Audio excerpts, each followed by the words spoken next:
Good morning, everybody. Happy to be here. Thank you very much for the introduction, because I was introduced, so you understand who I am. The name of the lecture will be, it's a big name for a small lecture or presentation, and I will try to explain to you how the drone in the IDF is part of our concepts and our national security concepts. It's a big, fancy name for a small presentation. I will try to meet your expectations.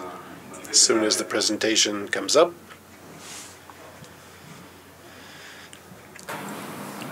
לספר בינתיים מה? על מה עושים בתותחנים? What do you do in the artillery? That's a different conference. I can talk about artillery, but I don't think it's going to meet your expectations here, Alon. I can market the artillery corps as much as you want. I will try to focus on the topic at hand.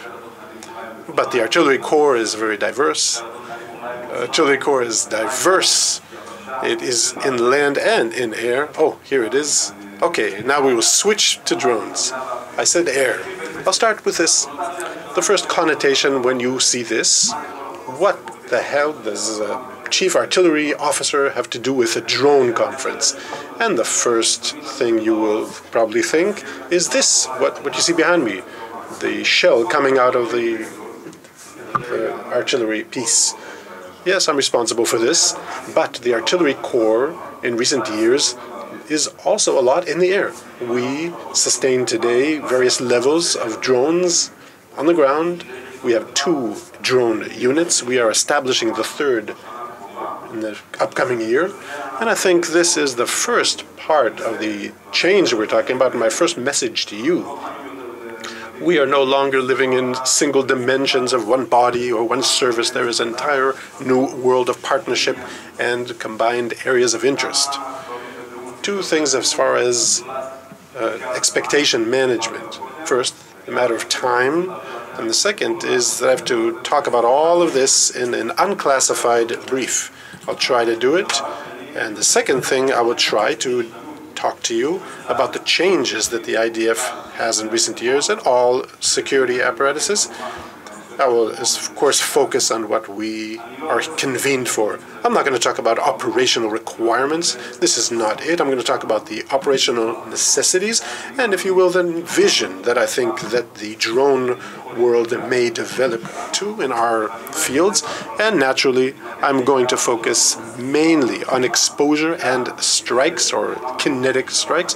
This is the field that I'm responsible for in the IDF. But more than that, I believe wholeheartedly that this is where the main opportunity lies, or the great potential for us to develop. As far as change, I will talk about the change in the battlefield, the development of threats, and of course, the changes in the IDF. Many years ago, the battlefield was very simple.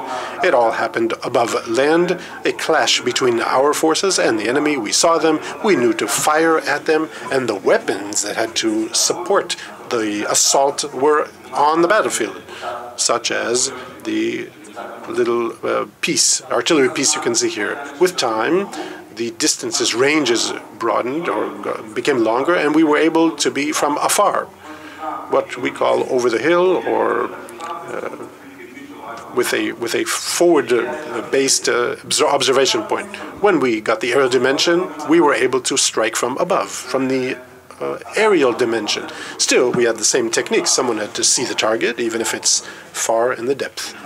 When the unmanned systems came online, and most of you know it, a new opportunity opened up to do the same operations with unmanned vehicles to save people, to more safe. And this is the point where the artillery organization started to come into the drone dimension. We now sustain a unit very similar to Air Force squadrons, sister squadrons. From here, we developed what you see here is the Skylark, a tactical drone operated by artillery units, part of the ground forces, a small drone, less than 10 kilograms, less exposure, and can close circles very fast. Development has to do with the changes in threats and the potential that we had. What you see here is a drone dropping smoke canisters to disperse riots in Gaza. This is developing more and more. The battlefield is evolving, and if in the past the battle or the campaign were above ground or on ground, today they're also on the ground, but in urban, condensed environments. The element of the height is very important in the urban environment, and talking about all the threats above in the air. And of course, we're talking about threats in the underground element. This is true to the places that we are fighting and coping these days. We call this the circular or the round threat. A short slide about the development. If in 1948, 73 years ago, the IDF acted or spoke or operated in ground, air, and land, or in the sea, things developed throughout the years, and you can see the change of the balance between the various components or the various dimensions. In 2021, the IDF lives in 6 various dimensions. Of course, ground, sea, air, the traditional dimensions, underground, electromagnetic, and cyberspace. The borders between the dimensions are not as clear as in the past. The fact that I am standing and speaking to you about the aerial dimension speaks volumes about this collaboration or partnership. When we look forward in 2040 as a landmark that we put in the future, we see that the borders between these dimensions are going to be totally blurred and require us a different multidimensional way of thinking. The strategy that we have today is a doctrine for victory. It will be difficult for me to describe to you all of our concepts. I will try in 2 slides to describe the main components. And this will help me to move forward to the next stage. The first is 3 pillars that our concept stands on. We're talking about multidimensional defense. That means the way that we protect our borders, and again, thinking multidimensionally. The second pillar is the multidimensional strikes, the way we're able to expose the enemy and attack the enemy in his territory. And the third dimension is the multidimensional maneuver, how we are able to assault the enemy and negate his capabilities by using our forces. And again, all multidimensional. The triangle on the left speaks about 3 tensions between the operational achievements we want. That means we want to negate the enemy's capabilities, the time that we invest in these operations, and the third is the cost, the price, not in money, but in time. The sustaining the casualties in the rear. These are the prices that we pay as a country. These are the tensions that we live within. There are many principles behind this doctrine. I want to emphasize 4 that are relevant for this meeting today. The first is that we need to invest a lot in exposing the enemy and, of course, attacking the enemy. The second is thinking multidimensionally. I talked about this quite a lot. The third principle is a joint dimension. We no longer have the privilege that every unit, every service, every command will deal with one dimension and deal with his own world internally. We have to work in a combined manner. The fourth concept is networking. This means that we want to enable everyone, everything. To demonstrate this, we want the platoon commander in a infantry battalion fighting in southern Lebanon will be able to get all the abilities of the IDF. You can get this regionally or organically, but this wealth of operational abilities will be able to reach down to the platoon level. The foundation of all of these principles, of course, is the technology that can sustain everything. To sum up so far, I believe that the drone element and going above the ground, the boundaries, the limits of who deals with this dimension are very blurred, no longer acting in one traditional dimension in the Air Force, and we have a combined responsibility that must ultimately serve the purpose of the doctrine for victory. How do we do this? We could have gone to maybe more conservative tools and say use the regular tools we had in new ways. A flying tank is just to tease your imagination. But we decided to work differently, and we're opening new worlds. How do we do this? This is Guardian of the Walls, the recent operation in Gaza, just several months ago. What you see here in the right video is a drone, a version of Skylark operated by the Artillery Corps and working together with the aerial dimension. It's about a 50-kilogram drone with a very good payload and good endurance. You can see in the middle video closing a circle. After it exposes the enemy, it was able to close a circle with a ground unit. And in the left video, you can see excellent capabilities of exposing the enemy using 3D in the battlefield. The Artillery Corps operated a lot during this recent operation, using drones, about more than 1,500 hours, closing circles, a lot of operational activity, and this demonstrates the combined world that we now live in and that I spoke about. So far, I talked about the development and what the situation is now. Let me now take you to an expectation management about the future. Again, not operational needs, just a little about vision. I see the unmanned world as a world that brings together how we will fight in the future. Bringing together, of course, the manned units and a range of abilities, exposing the enemy, bringing lines of communication to demonstrate mainly the exposure and attack. If in the past, to bring fires to attack the enemy, we needed someone in the front to see in the future battlefield, I want that every such observer, they will have an ability to see the enemy from above and to see him from all angles or multidimensionally, and all should possess these capabilities. And I think this is the basic and easy thing. I want that we will have the ability to bring together the observing capabilities to fire units. I'm talking about artillery units too. So these fire units will enable us to open new fields, that we are able to have fire campaigns, fire operations besides maneuver.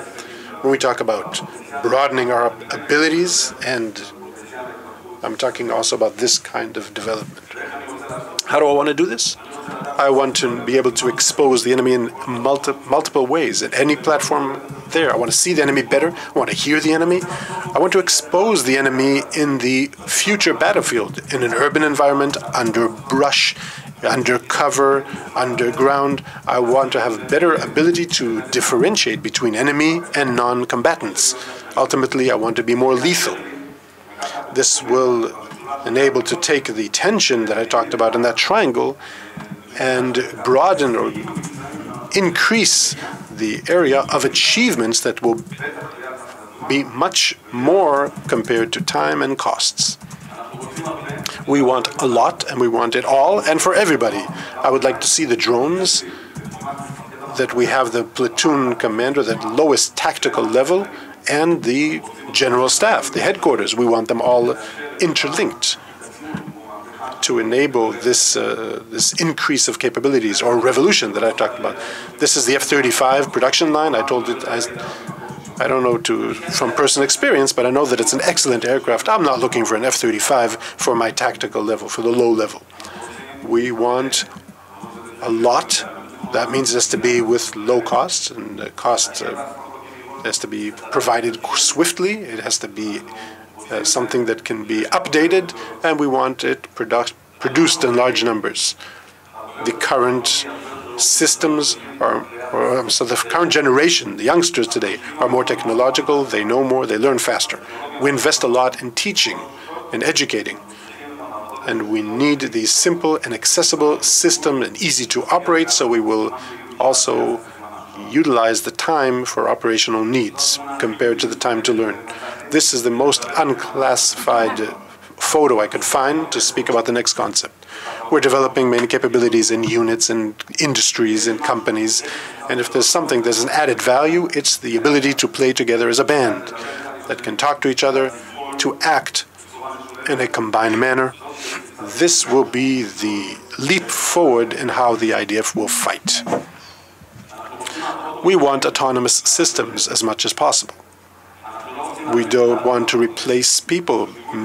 People are still in the loop in decision-making, but the more the system becomes autonomous, it will enable simplicity and also efficiency and productivity. Living together is challenging in a time where we have a condensed aerial dimension with systems. We won't have the privilege to separate. We need systems that can live together between the manned systems and unmanned systems in a way that will simplify our actions. And we want multi-service. Functionality. If we want to evacuate casualties from the battlefield, they will work on the same system, and the same platform can serve other missions. There will, for instance, there could be a sensor on it that will be connected to the ultimate goal of the battlefield. I think in this way, we will be able to bring more productivity, bottom lines. I believe that this is the revolution of the current generation. First, the drone or the unmanned world, and within it, the aerial platforms. It is endless, and it enables a lot for us in all the worlds that have to do with our operational activity, long-term, and of course in the tactical maneuver battle space.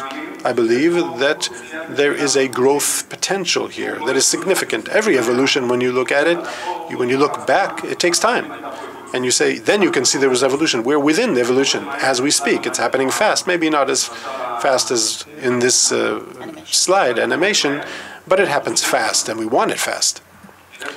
There are great there's great space for partnerships. You see a photo from a graduation ceremony of RPV operators.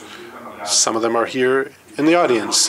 This is heartwarming because you see Air Force officers with the same course doing artillery officers. So this shows the partnerships that are now in play in combined regions of interest.